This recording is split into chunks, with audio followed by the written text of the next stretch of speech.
Hidup itu bersifat baru dan dilengkapi panca indera.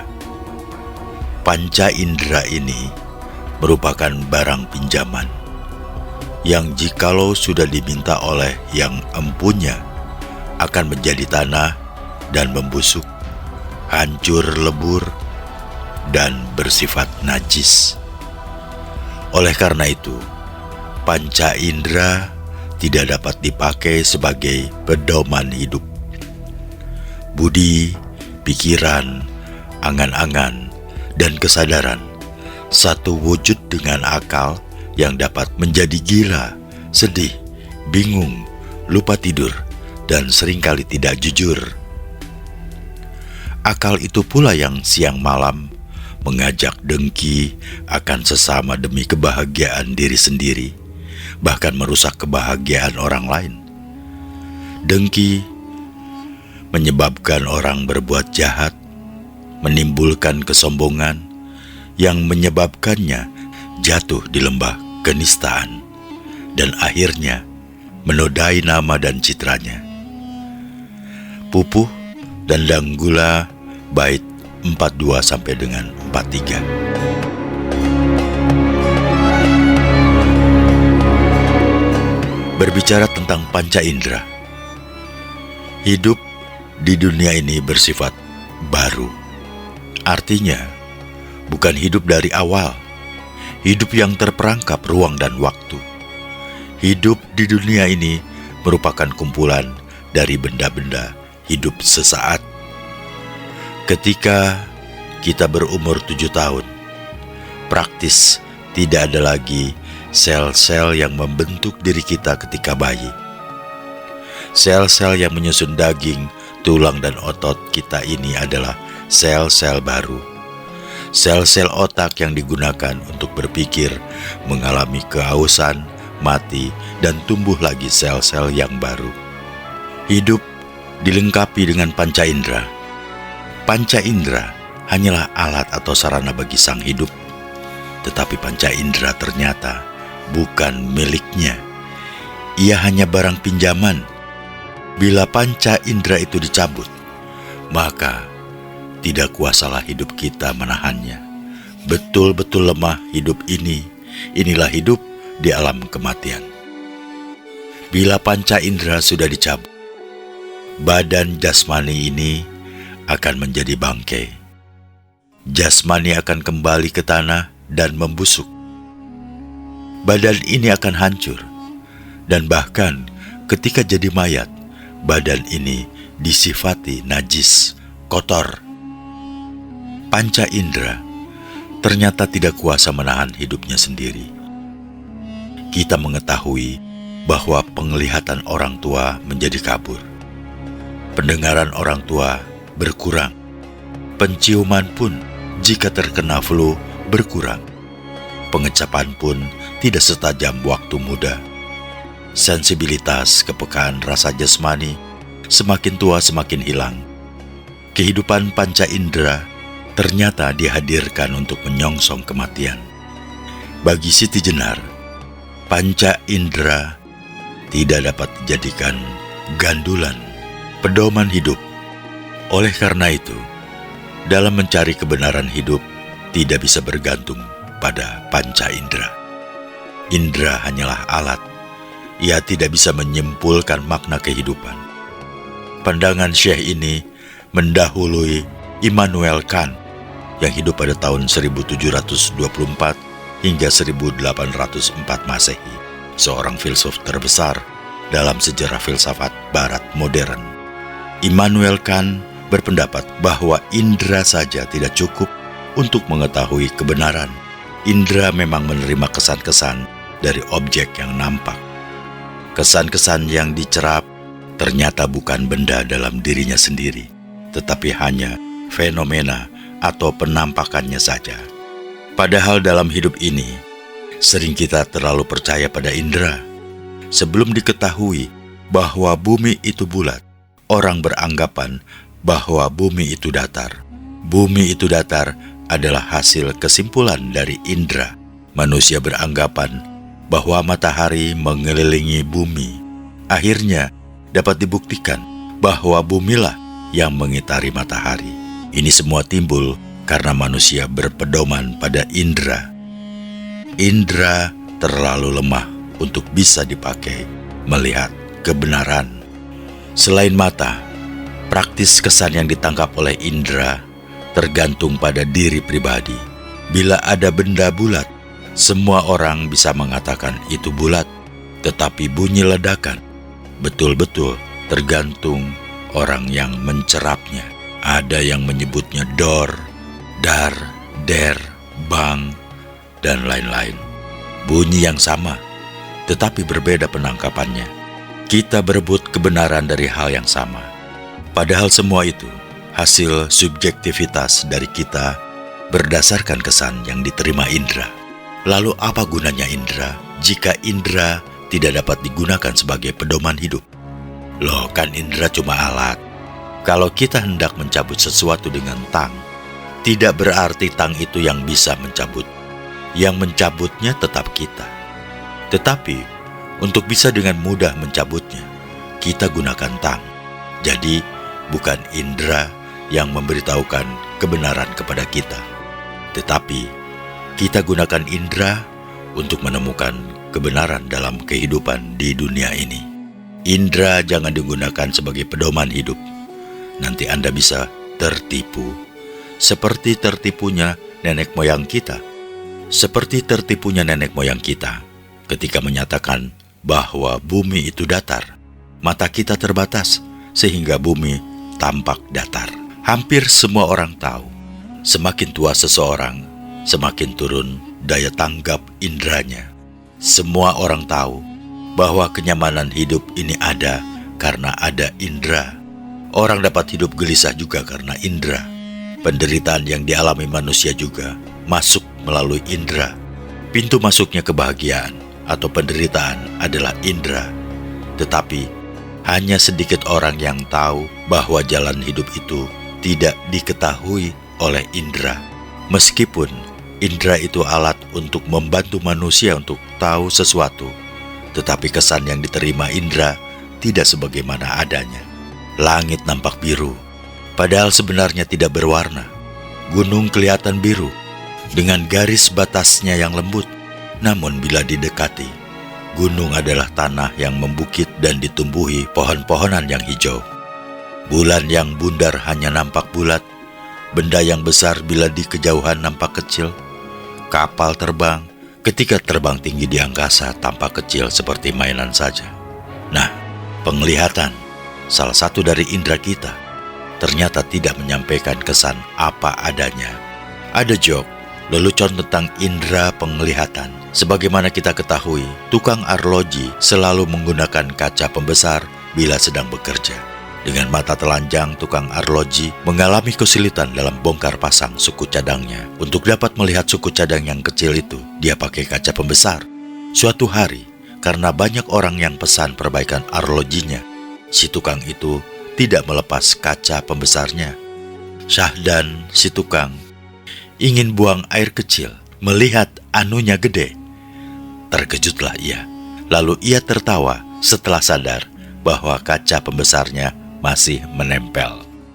Begitu pula bila kita dapat melihat kuman di lingkungan kita. Apa yang terjadi? Kita kemungkinan besar tidak bisa makan dan minum.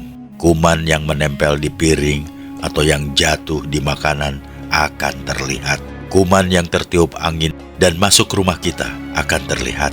Akhirnya kita sendiri yang menderita. Kita sendiri yang kerepotan. Tuhan menyediakan indera yang tidak membebani pemakainya dalam kondisi normal.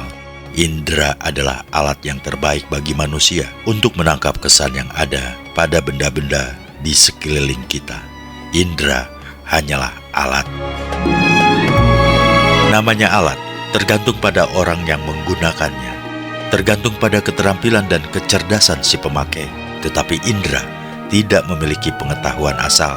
Ia tidak memiliki kecerdasan. Ia tidak bisa memilih atau memilah. Ia cuma mengirimkan kesan tanpa tahu benar salahnya. Ia mengirimkan kesan tanpa menyeleksi manfaat dan mudaratnya. Kesan yang tertangkap indera itulah yang dikirimkan ke pusat saraf. Jika ada bau lewat, hidunglah yang menangkap. Tetapi tanpa pengalaman, indera penciuman tidak bisa melaporkan bau yang terjadi. Meskipun telinga bisa menangkap suara, tetapi ia tidak bisa melaporkan merdunya suara itu. Mata menangkap kesan yang ditimbulkan benda, tetapi ia tidak bisa memberikan penilaian bagus tidaknya benda itu kepada orang yang punya mata itu. Lidah yang biasa mengecap rasa manis akan memberikan kesan rasa yang lebih pahit bila lidah itu mencerap rasa pahit. Orang yang tinggal di daerah tropis akan merasakan kedinginan luar biasa bila ia pergi ke Finlandia pada musim dingin. Bagi yang biasa makan nasi, masih terasa lapar bila belum makan nasi. Nah, disinilah kelemahan indera. Ia menangkap kesan yang muncul dari sesuatu, tetapi ia tidak bisa melaporkan kualitas dan kuantitas kesan yang diterima itu. Ia cuma menyampaikan kesan yang ada. Dengan mengetahui dan memahami karakter panca indera, maka kita dapat menggunakan panca indera untuk membantu upaya kita mencari jalan hidup kebenaran. Tetapi kita tidak boleh percaya begitu saja apa yang ditangkap panca indera. Pernahkah kita melihat pohon yang daunnya melambai di malam hari? Dan pernahkah kita menyangka pohon tersebut seperti orang yang melambai? Nah, disitulah biasnya panca indera. Karena itu, panca indera tidak dapat dipakai sebagai pedoman hidup. Bicara tentang budi dan pikiran. Kedua kata itu, budi dan pikiran, bukan kata asli Jawa maupun Indonesia. Kata budi berasal dari bahasa Sanskerta. Budi yang artinya pikiran, akal, ingatan, perasaan, pendapat, dan watak, sifat. Sedangkan kata pikir dari bahasa Arab, fikir, jamaknya afkar, artinya pemikiran, perenungan, refleksi, spekulasi, dan pertimbangan. Pikiran juga sering diucapkan secara bergandengan dengan kata akal, sehingga menjadi kata akal pikiran. Dengan akal pikirannya manusia dituntut bisa memilah dan memilih, menimbang yang baik dan yang buruk, mengetahui apa yang salah dan yang benar, bisa membedakan antara fakta dan realita, dan ekspresi lain-lainnya yang tidak dimiliki oleh hewan di dunia ini. Sehingga manusia bukan hanya sebagai binatang yang bisa berkata-kata atau berbicara. Dalam bahasa Jawa kuno, pikiran adalah hidup, dan kata hidup sendiri bermakna pikiran, angan-angan, kesadaran, pengertian, kemauan, maksud, pendapat, dan perasaan. Karena itu, menurut Siti Jenar, budi, pikiran, angan-angan, dan eling atau kesadaran itu satu wujud dengan akal atau ngakal. Tentu saja yang dimaksud dengan akal dalam pupuh tersebut bukanlah akal dalam pengertian Al-Quran. Dalam Al-Quran, akal adalah alat untuk memahami fenomena alam ini. Karena itu akal niscaya sehat. Dalam penggunaannya cukup dengan akal saja. Tidak perlu dibubuhi kata sehat yang menjadi akal sehat. Sedangkan kata budi, baik dalam bahasa Jawa maupun Indonesia sekarang, merupakan paduan pikiran dan perasaan yang dapat menimbang baik buruk segala sesuatu. Dalam Jawa kuno, perasaan adalah ambek. Kata rasa berasal dari Sanskerta. Dalam perjalanan sejarah, rupanya kata hidup dan ambek tergusur pemakaiannya. Dan pada masa Siti Jenar, kata Sanskerta dan Arab masuk ke dalam bahasa Jawa dan artinya sudah berubah dari asalnya. Sehingga kata-kata budi, pikiran, angan-angan, dan eling atau kesadaran merupakan atribut luar, bukan kodrat yang tumbuh dari dalam. Jadi akal bukan lagi alatnya Tuhan yang ditempatkan pada diri manusia, tapi hanya bagian dari indera di dalam diri manusia. Akal pada zaman Siti Jenar sudah identik dengan hawa nafsu dan keinginan, dan sampai hari ini pun akal dalam kamus diartikan pikiran, budi, usaha, ikhtiar, muslihat, tipu daya. Karena itu ada istilah mengakali atau ngakali yang berarti memperdayakan atau menipu. Lalu ada kata akal-akalan yang artinya dibuat-buat. Dalam kondisi sekarang, akal yang dimaksud oleh Siti Jenar dapat kita samakan dengan ego yang dapat diartikan menurut dirinya, untuk diriku sendiri. Nah, keadaan akal yang seperti ini yang tidak bisa digunakan sebagai pedoman hidup. Akal yang sewujud dengan angan-angan dan pikiran ini bisa gila, bingung, sedih, dan tidak jujur. Akal yang demikian ini tidak bersedia menghadapi kenyataan hidup. Ia lebih suka berangan-angan, membayangkan sesuatu yang belum tentu terwujud. Pikiran gila tidak bisa lagi memahami sesuatu kenyataan. Orang bingung adalah orang yang kehilangan akalnya, tidak tahu lagi apa yang harus diperbuat. Akal model seperti ini yang oleh Syekh Siti Jenar bisa sedih karena merasa kehilangan, dipermalukan, dizolimi, dihina, dibuat menderita, dan lain-lain. Maka manusia yang punya akal ini bisa sedih karena khawatir, dimarahi, dan tidak dihargai jika berbuat jujur, maka dengan akalnya manusia berbuat tidak jujur. Budi, pikiran, angan-angan, dan kesadaran tidak dapat dipakai sebagai pegangan atau pedoman hidup, karena kemungkinan bias menyimpang sangat tinggi. Bagi Siti Jenar harus ada keberadaan yang lebih tinggi dalam diri manusia. Dia yang lebih tinggi daripada budi, pikiran, angan-angan, dan kesadaran yang satu wujud dengan akal. Siapakah dia yang lebih tinggi itu? Itulah Zat Wajibul Maulana, Zat yang melindungi, yang wajib memimpin.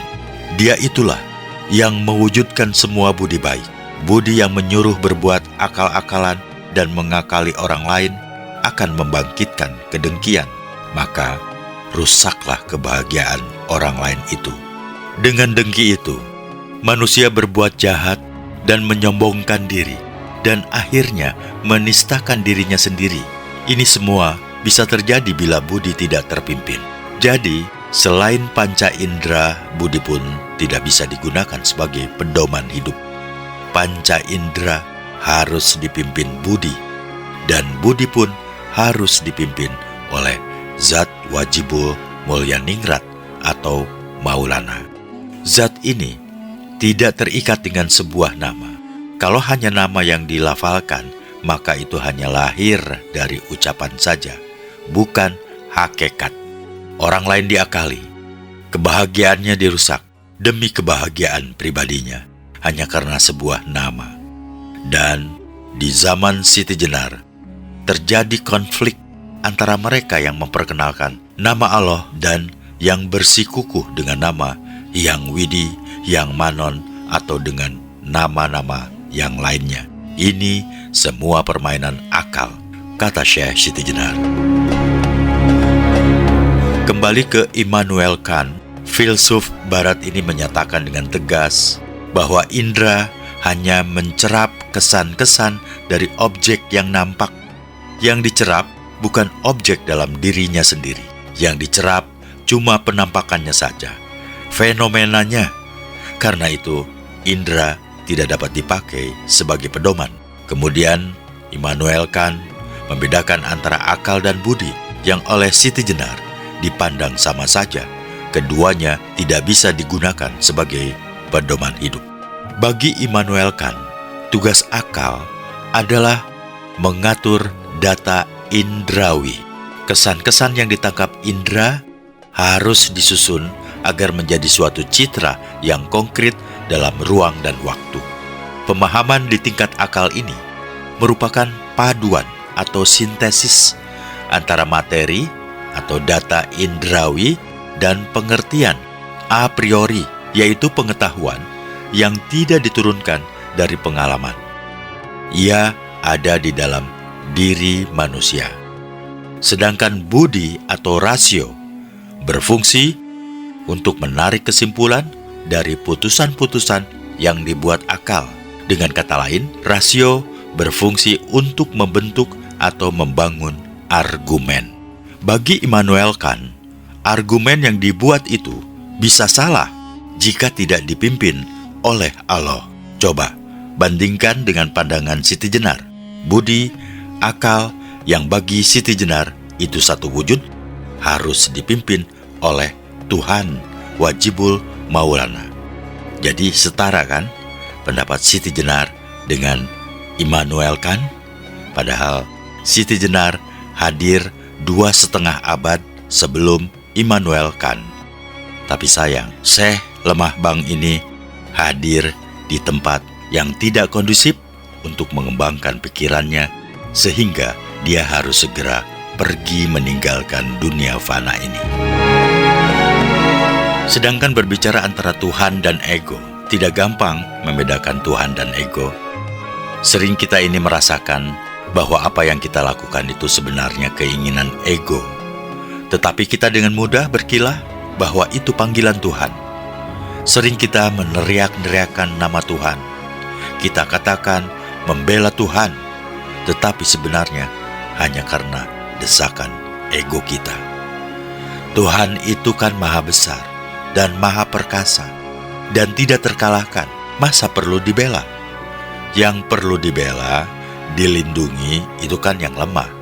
Kita sebut Allah, padahal penyebutannya itu karena dorongan hawa nafsu kita, karena ego kita. Masa ada sih orang menyebut nama Tuhan karena ego? Oh, ada. Banyak sekali kejadian macam seperti ini. Pernahkah Anda melihat orang yang sedang adu jotos alias bertinju? Pernahkah Anda melihat keduanya menyebut God? Ya, suatu hari saya melihat pertandingan sepak bola World Cup di TV. Kedua kesebelasan berasal dari negara-negara yang agamanya sama. Beberapa pemain dari kedua kesebelasan itu memanjatkan doa. Rupanya, masing-masing kesebelasan itu berharap diberi kemenangan oleh Tuhan yang sama. Loh, apa enggak untuk kepentingannya sendiri, egonya? Ketika Irak dan Iran berperang, kita tidak ingin menyelidiki siapa yang benar. Saya melihat TV waktu itu, tentara dari kedua belah pihak sama-sama sholat. Masing-masing meneriakan Allahu Akbar. Masing-masing menyatakan dirinya yang benar. Masing-masing merasa membela kebenaran. Dan kedua belah pihak saling membunuh. Apa memang seperti ini menegakkan kebenaran atau menuruti ego? Saya pernah mendapat cerita nyata dari teman. Katakan A namanya. Teman si A adalah orang yang sangat rajin sholat. Tidak pernah ada amalan sholat yang terlewatkan. Ia pamit sholat dulu kepada teman-temannya dalam satu tim ketika waktu sholat tiba. Tidak peduli temannya lagi sibuk mengerjakan tugas bersama. Suatu hari, A bertanya kepada temannya, apa yang kamu lakukan jika kamu akan sholat? Lalu, kamu melihat orang yang mengalami kecelakaan yang bisa merenggut nyawa? Apa jawabannya? Teman si A menjawab, saya akan lakukan sholat dulu, baru menolongnya bila masih dapat ditolong. Bagaimana kalau ia keburu meninggal? Tanya A. Jawaban temannya si A ini mengejutkan. Itu namanya takdir. Kalau belum takdirnya, ya pasti masih sempat saya tolong setelah saya selesai sholat. Ini memang betul-betul menaati Tuhan atau justru karena dorongan egonya yang kelewat besar. Ketika melihat demonstran di TV dengan wajah-wajah yang menyeramkan sambil berteriak-teriak, Allahu Akbar, teman saya nyeletuk. Ini lahir dari nurani untuk mematuhi Allah atau untuk membela kepentingannya, egonya.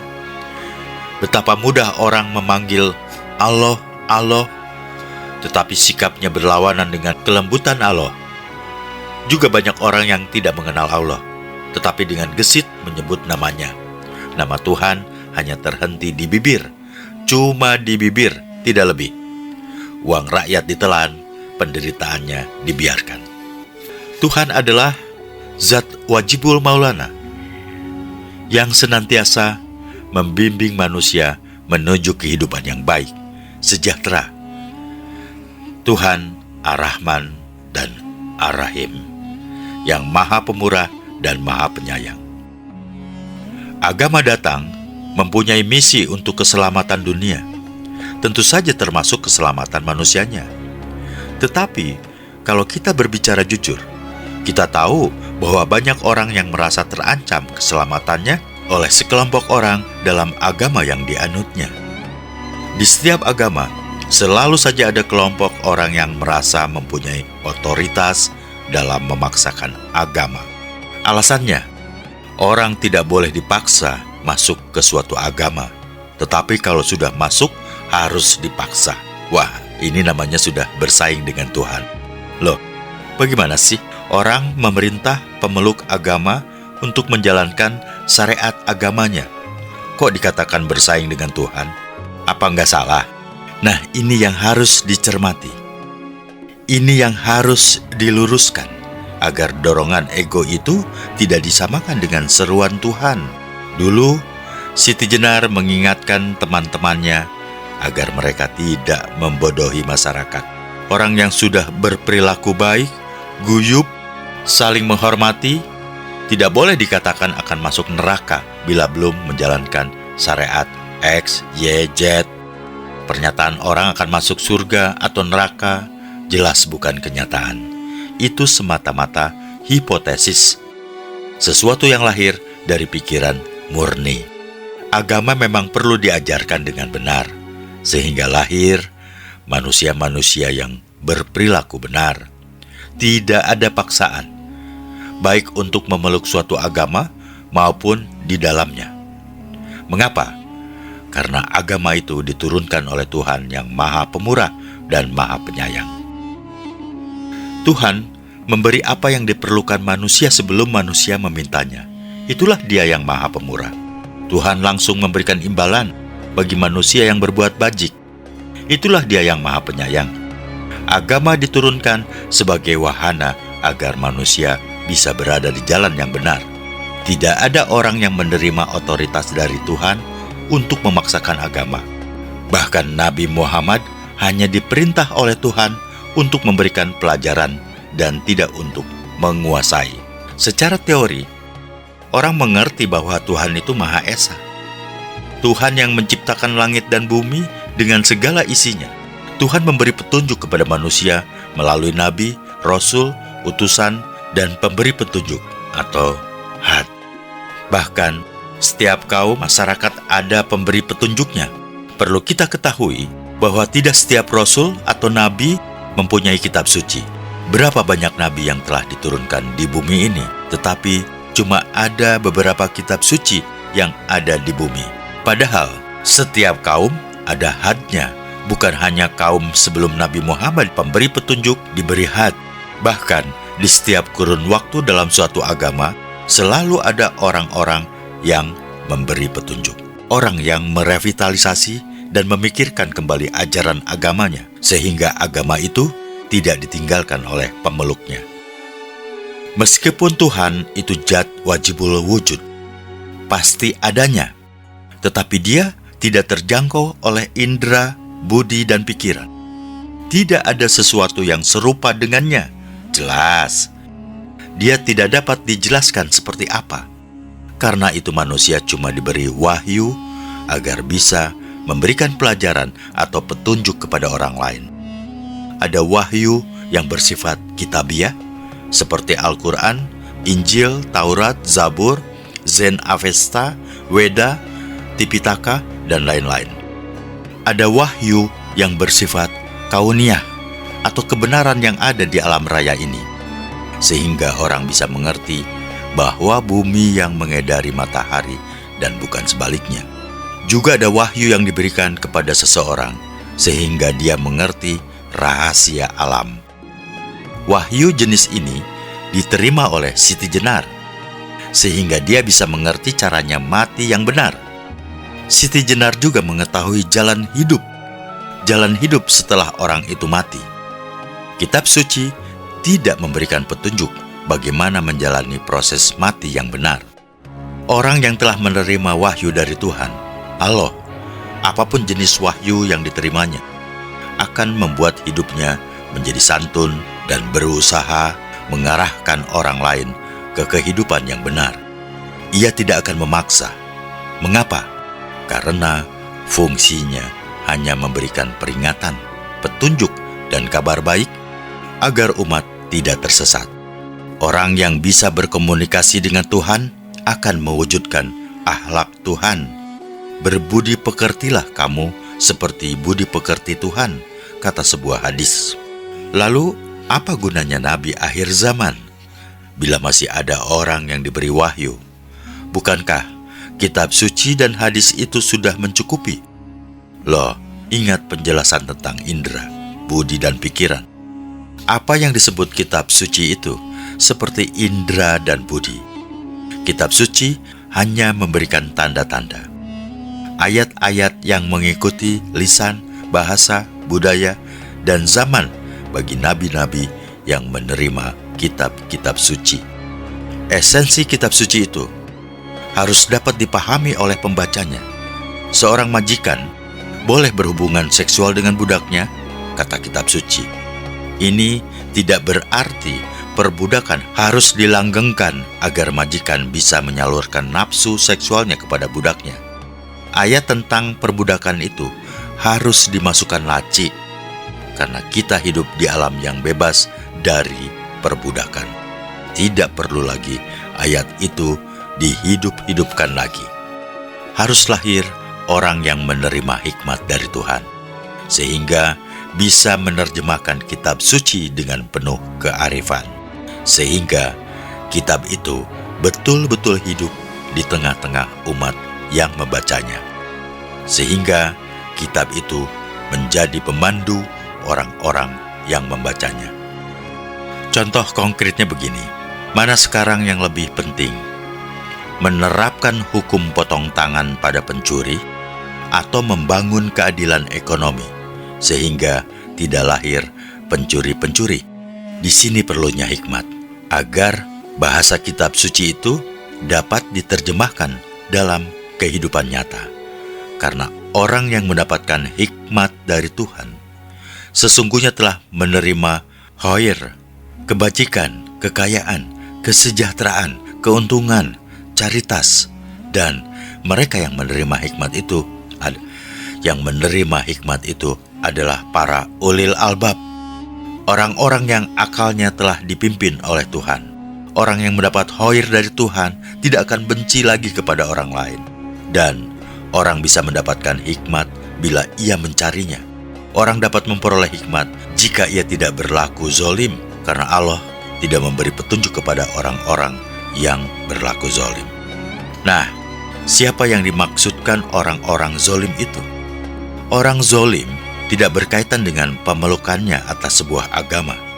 Ia ada di dalam dan di luar sistem agama. Ia bisa terjadi dalam Islam, Yahudi, Kristen, Hindu, Buddha, dan lainnya.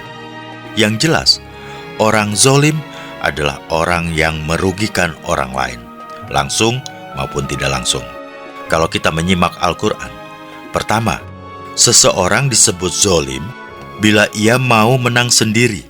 Ia tidak bisa menerima argumen orang lain. Kedua, orang yang hanya mau mengakui kebenaran golongan atau kelompoknya sendiri. Bahkan, orang lain dipaksa untuk mengikuti kebenaran yang mereka klaim itu. Golongan lain dianggap tersesat dan tidak berpijak pada kebenaran. Ketiga, orang yang mengada-ngada dan menyesatkan orang lain. Mengada-ngada artinya membuat sesuatu yang sebenarnya tidak ada. Misalnya, sebetulnya tidak ada konflik antara suku A dan B. Tetapi, direkayasa seolah-olah ada pertikaian antara orang suku A dan B. Akhirnya, terjadilah kerusuhan sungguhan antara suku A dan B, dan ia ingin menangguk keuntungan dari situ. Dan yang keempat, orang yang menolak seruan damai. Dalam sejarah Islam, Ali bin Abu Thalib dikenal sebagai orang yang sangat cinta perdamaian, meskipun dia tahu bahwa ajakan damai dari musuhnya itu untuk menjebak atau untuk melumpuhkan kekuatan pasukannya. Dia tetap mau berunding demi sebuah perdamaian. Dia tidak mau menjadi manusia zolim. Dia telah menerima hikmat. Dia harus santun dalam kehidupan. Dia ingin mewujudkan agama sebagai rahmat bagi semua orang, semua makhluk hidup. Bentuk kezoliman itu ada yang nampak kasar dan ada yang halus. Kezoliman yang halus menggunakan pembenaran atas dalil-dalil agama demi kepentingan kelompoknya. Disebut demi kelompoknya karena kelompok lain yang seagama mempunyai dasarnya sendiri dalam menegakkan kebenaran agama. Saya ambil contoh, masalah syariat agama. Jika kita tidak ingin terjerumus ke dalam kezoliman, maka kita tidak perlu ngotot memasukkan syariat ke dalam undang-undang. Mengapa? Karena sebenarnya syariat itu lahir dari pendapat atau pandangan ulama. Itulah sebabnya bentuk gerakan sholat ada bermacam-macam menurut golongan atau mazhabnya. Baru salah satu wujud syariat saja sudah berbeda-beda. Padahal syariat agama banyak sekali. Ketika Gus Dur yang waktu itu sebagai presiden, ziarah kubur, pergi untuk berdoa di kuburan-kuburan orang saleh, ada tokoh masyarakat yang mengatakan Gus Dur itu musyrik. Padahal bagi warga NU, pergi ziarah itu hal yang biasa dan bahkan termasuk ibadah sunnah. Nah, baru masalah ziarah kubur saja sudah menimbulkan perbedaan pendapat. Karena itu, pendapat suatu golongan tidak boleh dipaksakan penerimaannya, lebih-lebih melalui undang-undang. Di zaman Siti Jenar, ada kelompok ulama yang memihak raja dalam pengamalan syariat agama. Dan ada yang tidak mau terjebak kekuasaan. Siti Jenar termasuk orang yang tidak mau mengkaitkan dirinya pada kekuasaan dalam menjalankan kehidupan beragama. Dia memilih hidup beragama yang independen, bebas dari kekuasaan raja. Walaupun pada saat itu, kehidupan di kerajaan Demak tidak kondusif bagi pelaksanaan keagamaan yang tidak sepaham dengan mazhab penguasa Demak. Akhirnya, terjadilah konflik terbuka antara Siti Jenar beserta pengikutnya dengan penguasa Demak yang disokong oleh para wali. Nah, jika agama sudah dikaitkan politik, maka kehidupan agama tidak lagi dapat menjadi jalan hidup. Pihak yang menang akan mengatakan aturan yang dipegangnya itu yang benar. Pihak yang kalah dinyatakan salah. Agama bukan lagi menjadi jalan damai bagi yang melaluinya. Ia hanya sebuah dogma yang dipaksakan pelaksanaannya dalam kehidupan. Menurut Siti Jenar, hal yang seperti itu lahir dari budi yang tidak dipimpin oleh Tuhan. Cara beragama yang dipaksakan oleh bentuk ego. Egolah yang memaksa orang untuk menjalankan kehidupan beragama dengan syariat tertentu, dengan memaksa orang lain sepaham dan sepihak dengan kita. Berarti kita tidak bisa menerima cara yang ditempuh orang lain. Cara dalam mengekspresikan agama bukan kriminal atau pidana. Sepanjang ia hanya sebuah ekspresi dan aktualisasi keagamaan, tidak perlu dikaitkan dengan kekuasaan dan politik. Sepanjang ekspresi dan aktualisasi keagamaan itu tidak menimbulkan tindakan asosial dan asusila, tidak perlu terjadi pelindasan terhadapnya. Melindas orang yang tidak sepaham dengan kita adalah tindakan ego, bukan seruan Tuhan. Tuhan mencintai kesalehan, orang-orang yang berbuat baik terhadap sesama yang biasa disebut iman dan amal soleh. Tuhan mencintai orang-orang yang mencintai tetangganya, menghormati tamunya, dan tolong-menolong dalam kebijakan. Syukur, yaitu menciptakan nilai tambah dalam kehidupan ini, menciptakan kemudahan dalam kehidupan ini, adalah manifestasi ketuhanan dalam diri manusia. Memelihara ketertiban dan menjaga keamanan bersama adalah wujud ketakwaan.